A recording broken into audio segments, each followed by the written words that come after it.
kasus ini cukup spesial ya Bun. Yang tidak hanya membuat gue mempertanyakan mempertanyakan orang, kenapa orang bisa sejahat itu ke gue gitu, kenapa bisa setega itu, tapi juga mempertanyakan kenapa sih Allah aku diposisikan ke seperti ini, ke situasi dan kondisi seperti ini. Kenapa apakah aku tidak kurang baik gitu, kurang banyak dosa. Bersabar, iya aku banyak dosa gitu. Jadi seuzon gue ke Allah, astagfirullah. Karena Allah, bagaimanapun Allah menakdirkan ini kan, Allah menakdirkan kejadian yang tidak menyenangkan ini padaku. Kejadian tidak menyenangkan yang aku sangat tidak duga akan terjadi padaku kon. Sangat-sangat tidak duga. Iya iyalah, tidak menyenangkan tidak diduga, kalau menyenangkan lu wah, bisa diprediksi.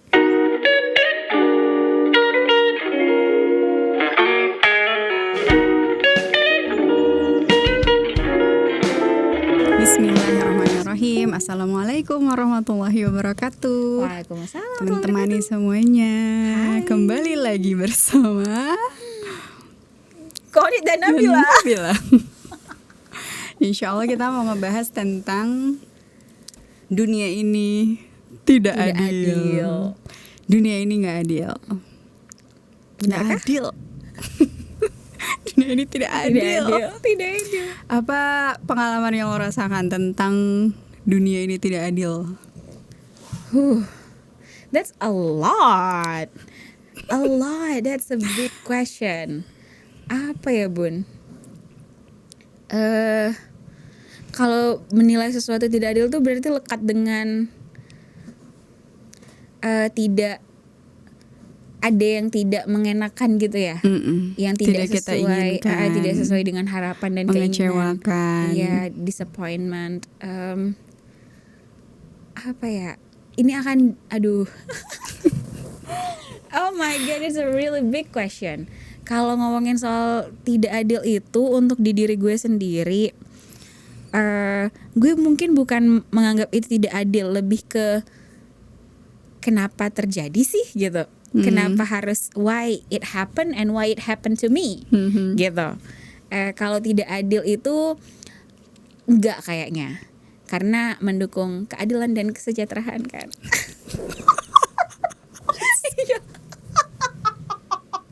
Astagfirullah. Ya, tapi kalau yang satu nada dengan itu, satu rasa adalah gue sangat pernah merasa bahwa kenapa harus terjadi di gue. Dan kenapa ini terjadi baru-baru ini, nggak terlalu lama lah, sekitar tahun lalu. Should I tell the whole story? If you want. If I want, but I cannot, karena ini tergantung dengan terkait dengan banyak orang. Tapi ada suatu kejadian ketika gue setahunan yang lalu lah.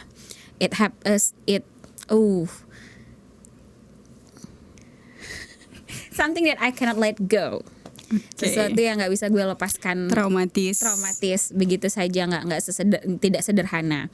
Dan aku bertanya-tanya kenapa ini terjadi padaku. Jadi pokoknya ada sesuatu ketidakadilan juga lah ya.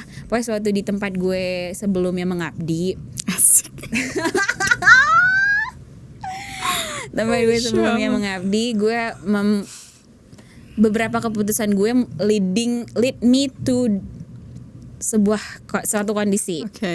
Suatu kondisi yang sebenarnya harusnya ini tuh nggak terjadi kalau gue tidak melakukan 1, 2, 3 gitu. Atau bahkan saking sakit dan pedihnya perasaan apa yang terjadi dan apa yang gue rasakan, ya gue, orang-orang yang membentuk gue menjadi, susah banget deh kalau nggak diceritain. Allahu Akbar. Jadi intinya gini, gue diminta untuk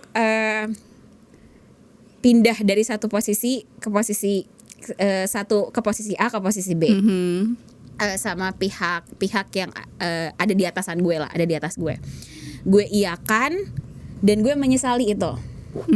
Kenapa menyesali itu? Karena di perjalanannya ketika gue berada di posisi B ini, ternyata ada kejadian-kejadian yang sangat merugikan bagiku dan tidak adil bagiku. Terzolimi lah diriku saat itu. Dan itu tuh diciptakan oleh orang-orang yang lo harusnya gak ngelakuin ini, kenapa lo ngelakuin ini, kok jahat banget sih, are you even human, something like that. it really really really hurtful. It was really really hurtful. Dan akhirnya gue menyalahkan orang itu dong.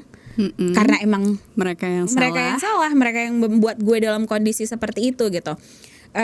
Jadi gue menyesal gue mau dipindahkan ke B. Menyesali banget Bun. Terus lebih menyesali lagi kenapa ada pertemuan-pertemuan di posisi B ini yang membuat ketidakadilan dan kesengsaraan hidupku. Kemudian dan ini sangat dekat dengan proses memaafkan. Udah terjadi dong, udah terjadi.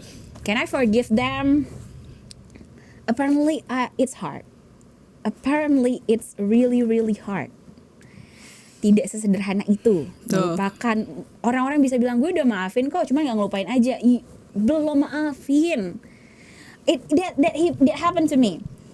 Kayaknya gini, jadi gue udah move on dong, udah berbahagia lah di Bandung, Cila.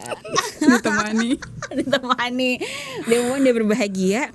Tiba-tiba beberapa saat yang lalu beririsan lagi dengan kejadian di masa itu, beririsan lagi dengan orang-orang kejadian di masa itu yang membuat gue sangat-sangat terluka.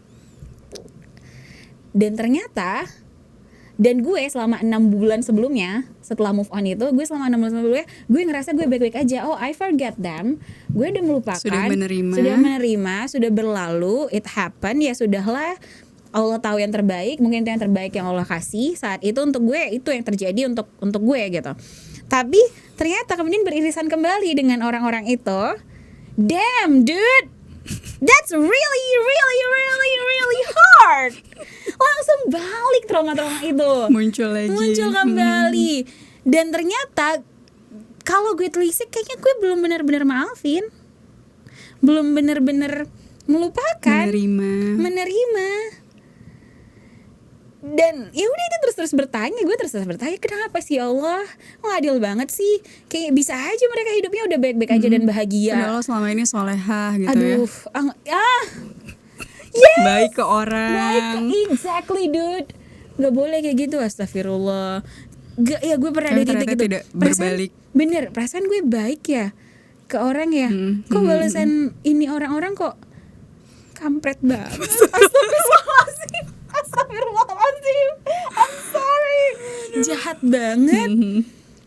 Traumatis banget loh. Dan itu sesuatu yang gue ngerasa,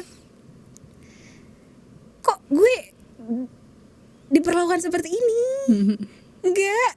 Seorang Rizky Nabila itu enggak kayak gini, masalahnya tuh masalah, aduh astagfirullah kayak gitulah gitu. Jadi kayak gak nerima takdir ya, gak nerima gitu deh. It just recently, it happened recently. Memang berat. Proses menerima adalah proses yang sangat berat. Kalau Bunda? Ya, tadi ya tentang nggak adil. Tidak adil. Yes. Mungkin teman-teman juga punya pengalamannya sendiri-sendiri yang ngerasain apa yang Teh Nabila rasain. Aku juga mirip-mirip ya kayak Nabila, ngerasain dizolimi sama orang. Terus tidak mendapatkan hak setelah menunaikan kewajiban. Kalau aku masalahnya berkaitan sama finansial sih. Mungkin karena aku masalah terlalu orang mencintai dewasa. Masalah uang. orang dewasa banget ya. Mencintai uang. Mungkin karena Allah melihat dia kayak terlalu mencintai uang nih. No. Yes. Ya pokoknya kayak semua orang cinta uang. Of course. Ya, somehow, ya. Ya pokoknya berkaitan sama masalah uang. Terkait hutang sih. Jadi kayak ada yang berhutang, ada yang kena riba. Kemudian harus ingin menolong, ingin membantu. Tapi ternyata nggak ada ikhtiar sama sekali untuk mengembalikan. Terus jumlahnya cukup besar buatku ya. Terus gaya hidup orangnya itu termasuk tinggi. Ya jadi aku ngerasa nih kayak sebenarnya bisa nih orang, tapi dia tidak melakukannya. Itu sih. Terus ya udah akhirnya jadi mempertanyakan. Ya kayaknya selama ini aku berusaha jadi orang yang baik, selalu berusaha jadi orang yang amanah, atau kalau ada perihal-perihal seperti itu memberikan hak orang lain dengan semestinya. Tapi ternyata kok ketemu orang yang modelan kayak gini nih, gitulah ya. Sampai akhirnya ada proses tidak menerima juga, ada proses mempertanyakan, ya Allah kok gini sih, atau harusnya tuh dengan uang segitu aku bisa jalan-jalan ke sini, aku bisa beli ini, beli itu, kayak bisa menikmati hasil jerih payah selama ini lah ya. Sampai akhirnya aku tuh menyadari nggak menerima takdir tadi ya, menganggap dunia ini tidak adil. Kemudian kenapa harus gini, kenapa harus gitu. Itu sesuatu hal yang sangat-sangat berat. Aku pikir kayaknya dulu aku tuh gampang ketawa, ceria, semangat. Kemudian ringan lah. Pokoknya there's something wrong with me. Ini kenapa ya kok Konit jadi kayak gini sih? Sampai akhirnya aku menyadari, oh belum menerima.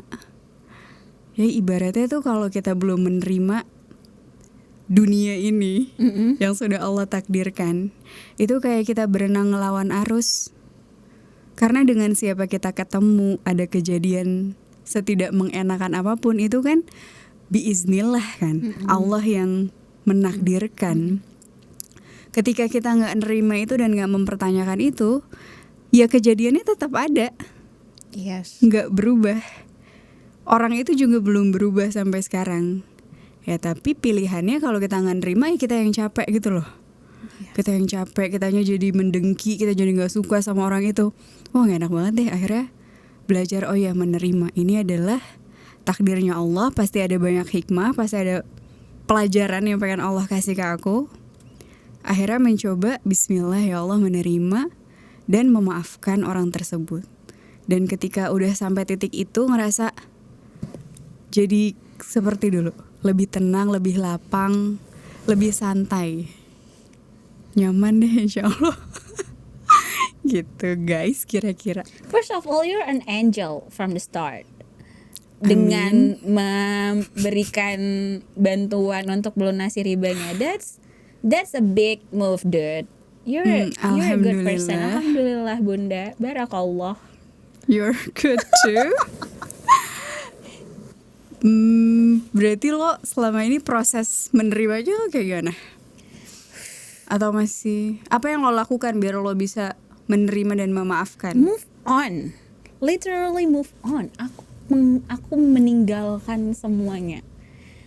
Aku dengan niat ya Allah, gini, untuk keluar dari lingkaran itu, gue berdoa, ya Allah kalau ada kondisi yang lebih baik, penawaran darimu apapun itu, aku yakin yang terbaik, tunjukkanlah. Kemudian datang diri kau ya.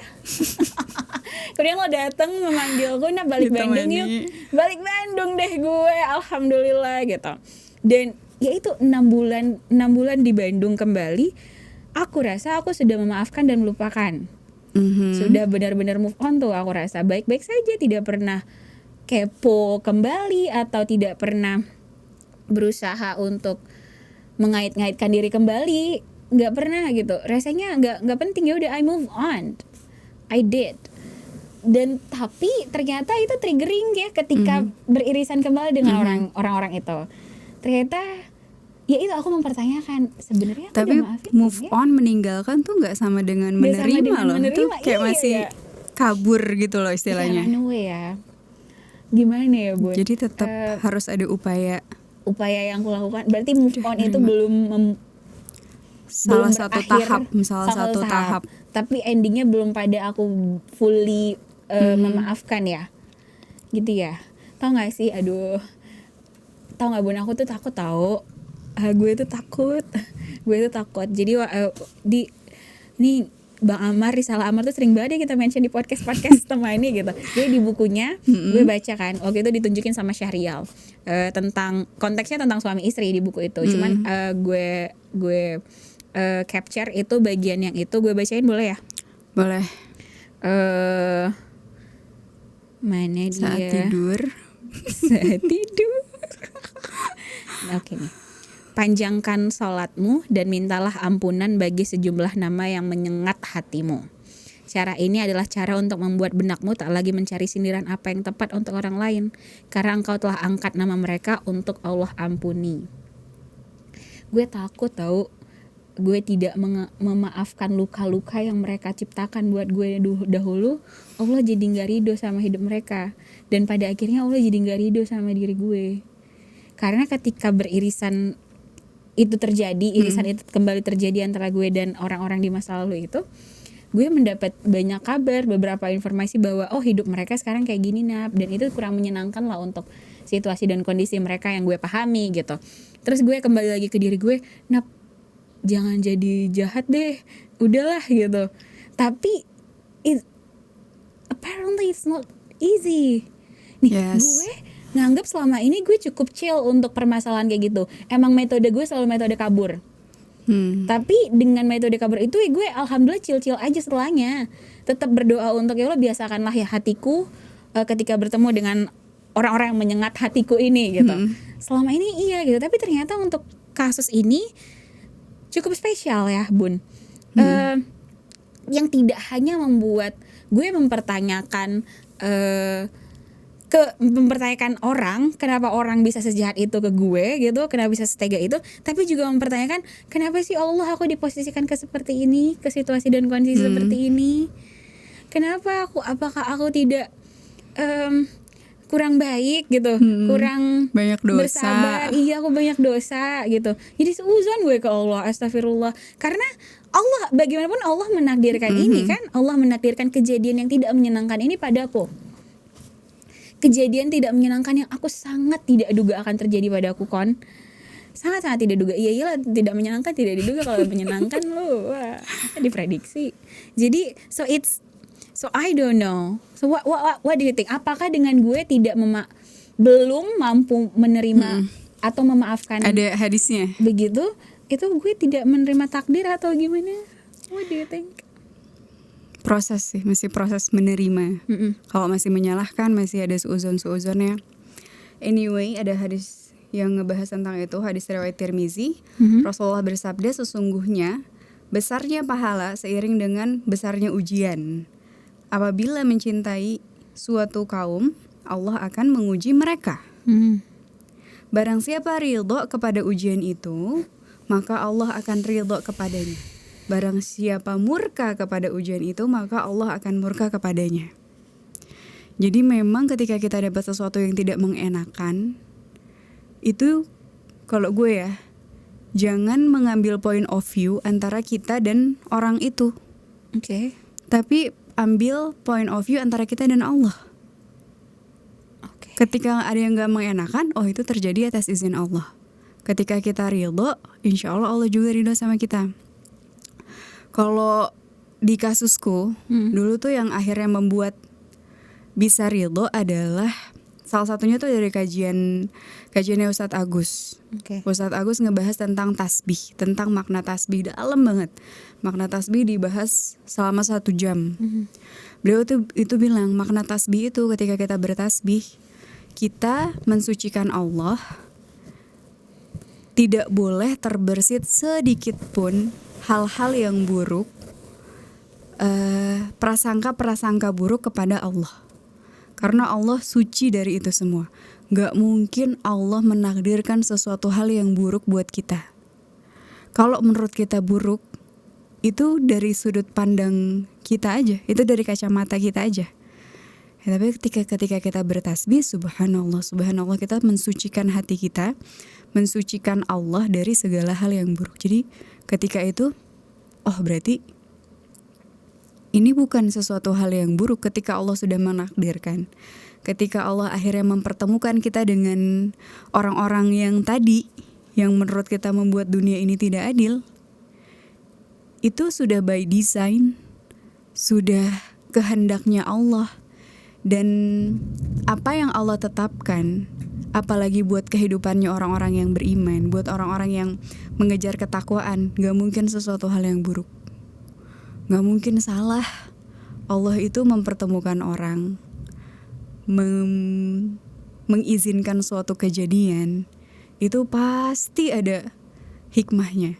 Pasti ada sesuatu hal yang nanti mungkin kita baru tahu 10 tahun kemudian, 20 tahun kemudian apa kebaikannya dari Allah. Jadi memang meyakini gitu, melihat segala sesuatu tuh Allah aja gitu. Udah bismillah, kalau Allah yang menakdirkan, pasti Allah juga yang akan menjaga kita dari sesuatu hal yang kita anggap buruk. Terus sama ada sebuah konsep. Kalau ini konsepnya dari Teh Imun. Teh Imun pernah jadi narsum di podcast ini ya. Beliau itu juga orang yang suka nolongin orang-orang yang terjerat riba. Jadi tetangganya itu sama Teh Imun. Ibu-ibu gitu kan suka banyak yang terjerat pinjol kayak buat nyicil-nyicil apa barang-barang rumah tangga. Dan banyak yang gak dibalikin juga. Kemudian beliau itu menjalankan kewajiban tanpa mengambil haknya. Mirip kan sama kayak gue. Tapi dia melakukannya dengan sukarela. Ketika dia jadi direktur Smart, itu kan mengambil banyak banget waktu dan tenaganya ya. Beliau itu gak pernah ngambil gaji satupun. Dan dia ini kan orang yang mampu menggerakkan, mampu bukan menarik ya, ngajak orang berdonasi. Misalnya pernah ketika Ramadan lewat akunnya dia itu bisa ngumpulin dana 2 miliar gitu buat Gaza. Masya Allah. Nah itu harusnya ada persenan buat beliau. Hak amil Ya. Nah itu dia sama sekali gak ngambil. Dan haknya dia itu dia kasih semua buat dakwah gitu. Terus banyak lah pokoknya hal-hal yang terkait finansial yang sekilas tuh merugikan beliau gitu. Terus suatu hari dia cerita, Teh kenapa sih memilih hidup seperti ini? Kayak memilih dengan kesederhanaannya, memilih uang yang harusnya dia bisa nikmati. Seperti tadi gue bayangkan ya, harusnya bisa menikmati ini dan itu, kenapa dikasih ke orang semuanya? Gak mau apa ngerasain kenikmatan dunia ini. Kata beliau, pakai konsepnya give and give kon. Manusia itu terbiasa pakai konsepnya take and give. Kalau kita ngasih sesuatu, kita harus dapat sesuatu dong, ada timbal balik jika maka. Kalau gue berbuat baik ke orang, kita pengennya orang-orang juga harusnya berbuat baik sama kita gitu kan. Itu ekspektasi kita. Tapi ternyata dunia tuh gak berjalan kayak gitu. Makanya pakai give and give. Ketika kita ngasih ke orang, ya udah kasih dan kasih. Dapatnya dari mana? Dari Allah. Balasannya udah cuma dari Allah. Dan ketika kita meyakini itu, ya udah selesai deh segala perkara yang menyebalkan tadi. Karena kita yakin, oh itu insya Allah jadi tabungan di akhirat. Oh pasti ada balasannya. Karena Allah gak akan menyia-nyiakan orang yang beriman. Senyum aja dibalas, apalagi kita ngebantuin orang yang terlilit utang. Apalagi tadilah berbagai macam kezoliman. Ketika kita balas dengan kebaikan, kita yakin balasannya akan besar. Itu sih yang akhirnya menerima dan memaafkan. Amin ya Allah. Amin. Permudah Nabila, lapangkan dada dan hati Nabila. Amin. Amin. Kalau lo sendiri, ketidakadilan itu kan apa ya? Ada ekspektasi. Tadi ada ekspektasi dan harapan yang tidak tercapai oleh orang itu atau ya dunia inilah atau pada umumnya gitu kan. Gue juga pernah kan Bun, ini deh lo as a mom, you as a mother. I haven't been there. Gue belum pernah menjadi seorang ibu. Tapi ketika kita mendapatkan peran baru gitu, peran A, peran B, peran C gitu, ada hal-hal lain yang harus tertunda karena peran-peran baru itu. Ada keinginan-keinginan lain yang harus tertahan, belum tersampai, entah itu belum tersampaikan atau tidak akan pernah tersampaikan karena peran-peran baru yang kita ambil, yang terjadi pada diri kita. Itu pernah nggak di diri lo? Kalau iman lagi turun tuh biasanya ada lesatan-lesatan, timbul pertanyaan-pertanyaan ketidakadilan terhadap peran sebagai istri dan ibu. Karena ketika jadi istri dan ibu ini kalau nggak pakai iman ya guys, jadi ini statement yang salah. Ketika kita memandangnya tanpa iman, menjadi istri dan ibu itu sesuatu hal yang sangat tidak adil. Karena ketika perempuan menikah, hamil, melahirkan, punya anak, apalagi di 5 tahun pertama kehidupan seorang anak, kehidupannya akan bergantung pada ibunya. Bisa dibilang terhambat atau bahkan terhenti. Kehidupan sebagai si diri si perempuan itu. Sedangkan kehidupan laki-laki, suaminya itu terus berlanjut. Iya, berlanjut. Dia tetap bisa rapat, tetap bisa mengembangkan karirnya. Itu sehingga ketika tadi ya memandang yang nggak pakai iman kayak nggak adil banget. Saya ketika masa-masa begadang menyusui, yang bangun siapa? Ibunya. Ibunya. Ayahnya tidur sampai pagi. That's happen. Tapi ya itu pahalanya di sana. Kalau melihat dari sudut pandang iman, justru pahala dan jihadnya perempuan ya di sana. Ketika kita menahan, kita sebenarnya pengen ini, pengen itu, tapi semuanya kita tahan untuk menjalankan sebaik-baik peran sebagai istri dan ibu, di situ pahala yang luar biasa. Gitu. Dan ketidakadilan itu yang dirasakan sama para ibu di Korea Selatan, di Jepang, di Singapura yang memilih gak mau punya anak atau menyesal ketika punya anak ya karena mereka memandang punya anak itu menghentikan karir perempuan, bikin susah untuk bergerak, bikin susah untuk berkarya. Ketika dilihatnya dari sudut pandang dunia, ya iya nggak adil.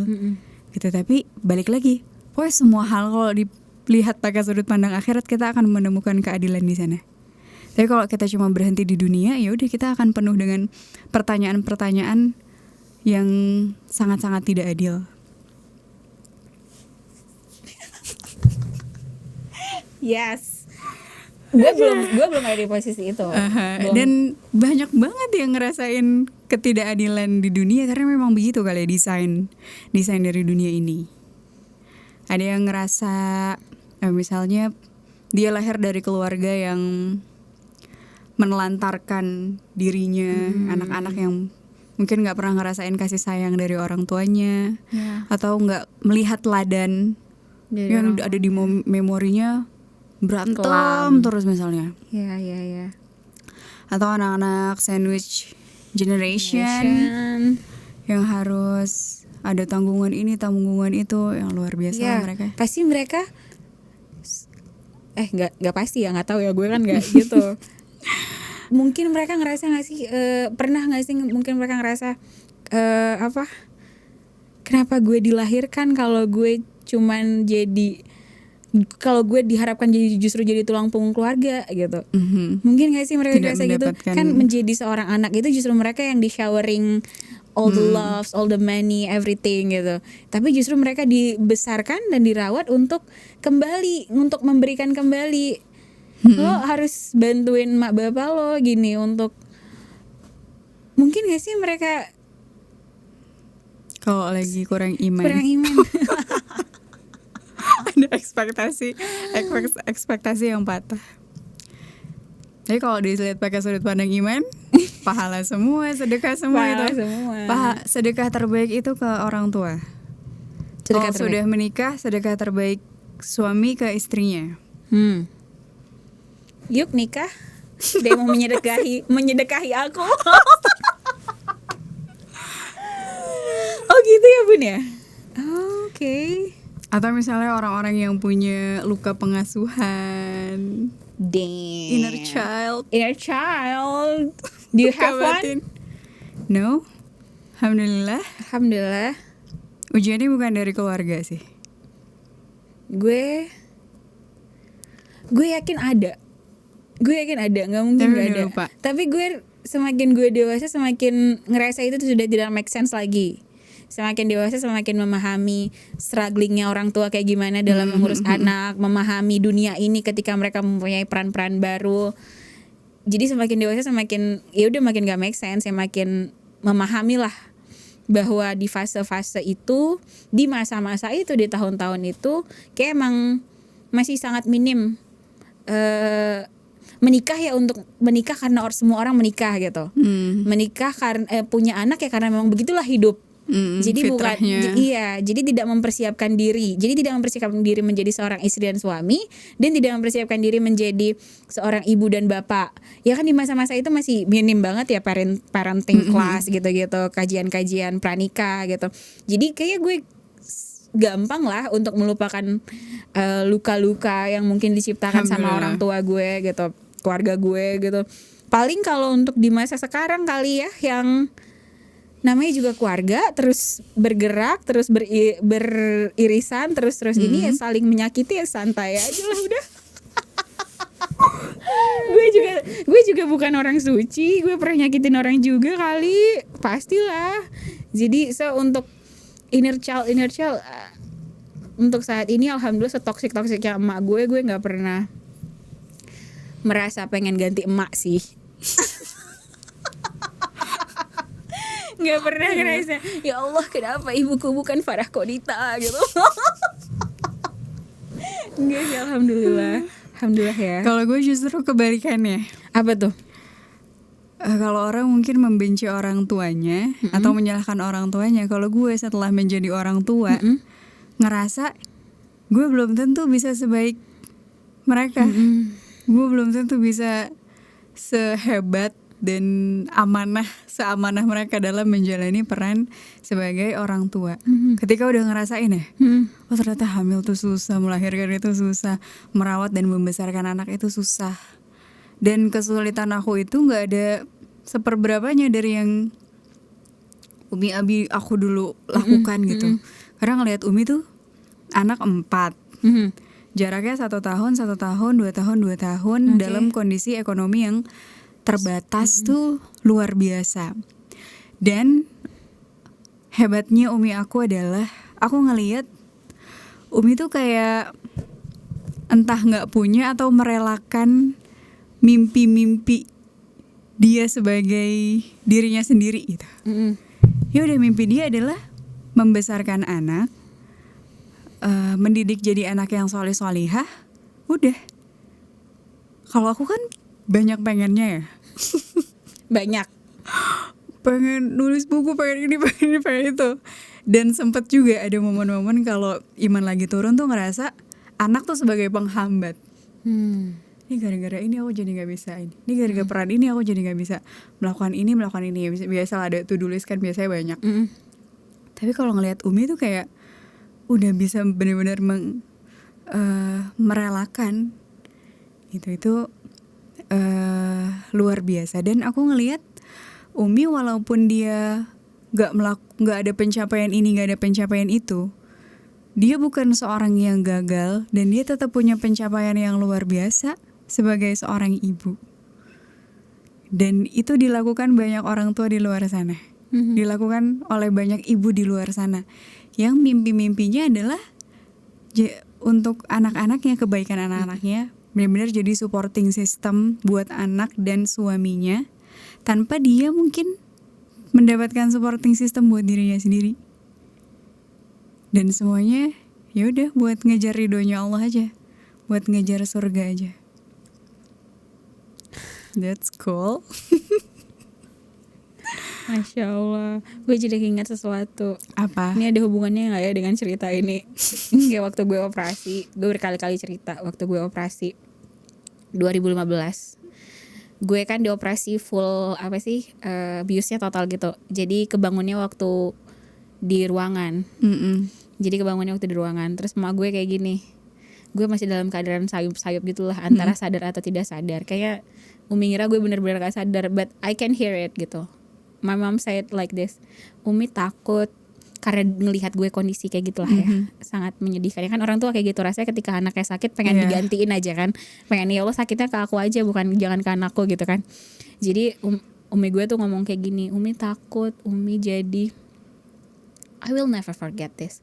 Umi takut Umi takut Umi tidak bisa menjadi hamba yang baik karena Umi tidak bisa menjadi ibu yang baik.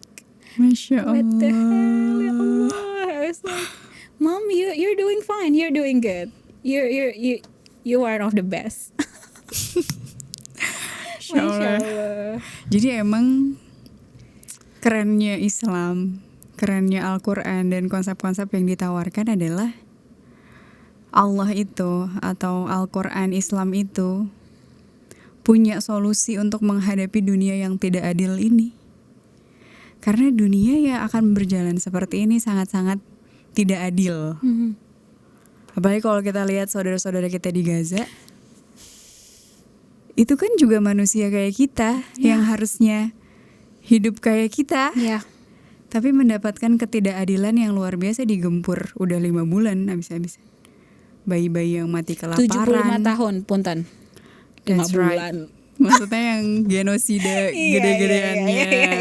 Iya. Ya pokoknya dunia akan berjalan tidak adil, dan Al-Quran itu ngejawab semua kegelisahan itu. Dan Al-Quran bikin kita kuat menghadapi kehidupan sepahit apapun dalam tanda kutip. Pertama, Al-Quran ngajarin kita bahwa ujian itu sebuah keniscayaan. Jadi pasti ada ujiannya. Saya gue tuh ujiannya nggak dari keluarga. Keluarganya cemara lah, alhamdulillah. Tapi ternyata datang dari luar itu. Ada yang mungkin sebaliknya. Di teman-temannya misalnya dia ketemu sama orang yang baik, tapi berasal ujiannya dari kedua orang tuanya misalnya. Atau kayak orang-orang di Gaza, semua masyarakatnya soleh-soleh tapi ujian datang dari penjajah yang bengisnya luar biasa. Jadi ujian tuh dalam Al-Quran, di Quran surat At-Taubah ayat 2, itu memang sebuah keniscayaan. Pasti ada ujian tuh, pasti ada. Terus di Al-Quran Allah juga ngajarin konsep ridho tadi, menerima. Dan itu sangat-sangat berguna yang aku rasain dalam menjalani hal-hal yang tidak mengenakan tadi. Karena tadi sudut pandangnya ketika menerima, oh ini antara aku dan Allah. Makanya ada doa kan yang diajarkan Rasulullah, raditu billah ya rabbah wa bil islami dina wa bi muhammadin nabiyya wa rasulah. Itu diulang-ulang kan setiap pagi dan sore. Dan ketika kita mengucapkan itu, kita maknai benar-benar, ya Allah, aku ridho dengan segala ketentuanmu. Aku ridho dengan siapapun yang engkau pertemukan, dengan apapun kejadian yang terjadi dalam hidupku. Ridho dengan segalanya, menerima dan meyakini itu ada hikmahnya, itu ada balasannya, semuanya dari Allah. Kalau memang itu benar-benar gak adil, Allah akan memberikan keadilan nanti di akhirat. Dan itu sangat meringankan kehidupan kita dengan menerima ya. Kemudian Allah tuh ngasih kisah-kisah teladan yang bisa kita jadikan penguat dan penyemangat. Allah kasih kisah Nabi Yusuf. Nabi Yusuf hidupnya dikelilingi oleh orang-orang yang zolim sama dia. Nabi Yusuf kan selalu baik. Of course dia Nabi. Selalu baik sama orang, selalu soleh, selalu beribadah sama Allah, selalu bertakwa sama Allah. Tapi dia dapat saudaranya begitu, dimasukin ke sumur, ditolongin bukannya dibalikin ke keluarganya, malah dijadiin budak. Perdagangan manusia itu kan. Kemudian udah jadi pembantu di istana, difitnah sama perempuan. Di pengadilan udah menang tapi tetap dimasukin penjara. Itu kezoliman yang berlapis-lapis banget dalam kehidupannya. Dan ternyata ketika kita tahu akhirnya bagaimana Allah mendesain hidupnya Nabi Yusuf, oh ternyata hikmahnya itu dengan berbagai kezoliman itu, Allah akhirnya pengen menjadikan Nabi Yusuf itu penyelamat bagi warga Mesir. Yang kalau Nabi Yusuf gak di dalam penjara dan gak menakwilkan tafsir mimpinya raja, kekeringan itu akan melanda dan banyak orang yang akan mati. Itu akhirnya menjadi penguat ketika menghadapi kezoliman itu. Jadi oh ya udah yang penting bertakwa aja deh. Mau sepahit apapun, ketika bertakwa Allah akan merancang kehidupan kita dengan kehidupan yang terbaik. itu pelajaran keikhlasan yang luar biasa, pelajaran husnuzon yang luar biasa sama Allah. Atau Allah mengisahkan Nabi Nuh. Nabi Nuh juga kisah hidupnya gak masuk akal. Dengan tugas dakwahnya, beratus tahun dikatain orang gila. Abis itu Allah suruh bikin kapal di atas gunung. Yang itu makin membuat Nabi Nuh dibilang orang gila. Diketawain. Kadang aku juga suka menganggap kalau pilihan-pilihan dakwah yang aku ambil saat ini itu gak masuk akal. Ya kadang kalau lagi lemah, kenapa gue harus di sini? Kenapa gue harus bantuin ini? Kenapa gue harus menghabiskan waktu dan tenaga di sini gitu lah ya, untuk hal-hal yang secara dunia dan secara materi sama sekali tidak menyilaukan gitu. Tapi kalau dipikir-pikir ya kayak gitu. Memang seperti itulah dakwah. Dan Allah akan membalasnya dengan luar biasa ya. Seperti akhir kisah Nabi Nuh. Ya ada kisah-kisah yang luar biasa.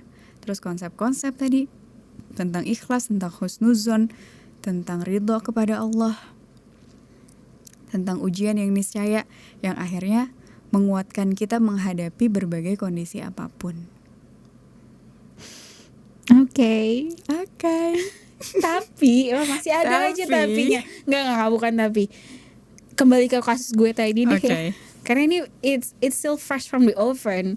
Gue kira gue sudah melupakan dan memaafkan, tapi ternyata tidak. Jadi selama 6 bulan sebelumnya itu apa dong? Kalau gue bisa menjalani hidup dengan tanpa harus ada mereka, alhamdulillah gue ngerasa ya udah, I really forget them gitu. Aku benar-benar melupakan, benar-benar moved on, benar-benar udah, it happened in the past. Ya sudah lah gitu.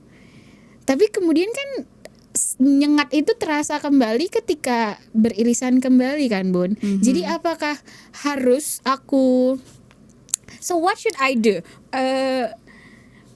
Kalau gue ini nggak tahu ya. Gue juga ada posisi-posisi kayak lo. Jadi kayak ada momen-momen misalnya tadinya udah menerima, tiba-tiba mempertanyakan lagi. Yang tadinya udah memaafkan, tiba-tiba kesel lagi, pengen ngungkit-ngungkit, pengen apa ya, merasa nih jasa gue nih udah banyak nih, kayak gitulah ya. Dan itu gue perhatiin momen-momen kayak gitu kalau lagi kurang dekat aja sama Allah. Saya kalau lagi ada kayak gitu ya, ada kesel-kesel lagi, ada dengki-dengki lagi, oh ya belum. Oh ya Al-Qur'annya hari ini baru sedikit.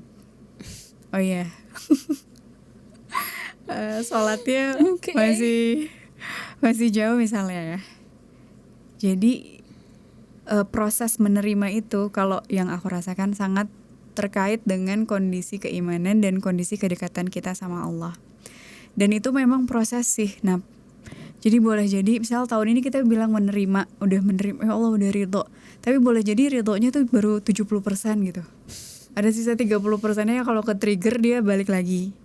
Tapi kalau kita terus berproses, bismillah, mencoba memaafkan, mencoba menerima, boleh jadi tahun depan udah 80%, udah 90% sampai benar-benar tidak tersisa sama sekali. Dan setiap orang proses itu berbeda-beda. Yang terpenting adalah ada keinginan buat kita buat memaafkan dan menerima. I do. I want it. I really want it. Tapi kan kita hidupnya nggak harus berkelindan lagi dengan mereka. Gue berharapnya ya udah gitu. Tapi Allah menakdirkan ketemu ada, lagi. iya, petnya ke cross lagi gitu. Ada ya gitu. Rasanya kayak kenapa ya Allah aja jadi mempertanyakan takdir lagi dong. Aku udah cukup gitu. Belajar husnuzon. Jadi cari 1000 alasan berprasangka baik sama Allah. Iya, sama Allahnya berprasangka baik sama orang-orang itu yang misal tadi kenapa ketemu lagi, coba cari alasannya. Oh mungkin Allah pengen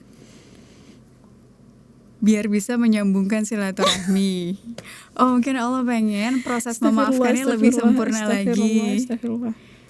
Nah coba cari alasan-alasan itu. Dan itu insya Allah ada pahalanya kita mencoba berhusnuzon kepada Allah. Oke. Karena ridho akan selalu berkaitan dengan kacamata husnuzon kepada Allah. Aku pun melakukan hal itu. Kayak mencari berbagai alasan dan hikmah agar bisa lebih menerima. Kenapa ya Allah tuh mempertemukan aku dengan orang yang akhirnya tadi gitu, aku harusnya bisa menggunakan sejumlah uang ini, puluhan juta ini buat yang lain, tapi akhirnya jadi buat orang itu. Oh mungkin ini cara Allah bikin aku mau bersedekah. Belum tentu kalau ada kejadian yang seperti itu, aku bisa bersedekah sebanyak itu. Ya gak? Iya sih, because I know nominalnya. Iya, oke. Dan Masya Allah. oh mungkin kenapa ada kejadian ini cara Allah ngedidik aku. Cara Allah sebagai guru kehidupan terbaik ngajarin aku tentang tidak merasa memiliki uang. Oke, itu ada di rekening gue, hak gue. Tapi itu bukan uang lo, itu uangnya Allah. Kalau ternyata itu digunakan untuk melunasi hutang orang, iya itu berarti rezekinya dia. Lewat perantara kita. Rezekinya, uangnya tetap punya Allah. Oh iya, itu bukan uang gue. Allah mengajarkan kita berlepas diri dari kepemilikan itu semua. Jadi gak usah merasa berjasa, orang bukan uang lo gitu. Terus jadi ngerasa mungkin juga cara ini yang akhirnya membuat aku tetap stay di dakwah. Karena ngerasa setelah ada kejadian yang tidak mengenakan ini, jadi ngerasa makin butuh Allah. Ya mungkin kalau gak ada kejadian ini, hidup santai-santai aja, mulus, uang berlimpah, segala entertain bisa dicobain semuanya, mungkin gak akan ada di sini, mungkin gak akan mau untuk terlibat lagi dalam dakwah karena segala kehidupan dunianya terpenuhi. Gitu, ketika ada kejadian itu tuh jadi banyak gitu berkontemplasi, ngobrol sama Allah, ya Allah kok kayak gini, ya Allah. Sampai akhirnya ngerasa oh ya kita butuh Allah. Oh aku yang butuh dakwah. Aku butuh dakwah untuk keberkahan hidup ini. Ya aku butuh dakwah untuk akhirat nanti. Yang mungkin itu gak dirasain kalau segala kehidupan itu mulus. Gak ada hal-hal yang mengenakan tadi. Jadi coba cari 1000 alasan yang menguatkan kita. So it's between me and Allah ya. Yes. Gue nggak perlu approach ke orang itu. Nggak perlu. Gue balas dendam gitu.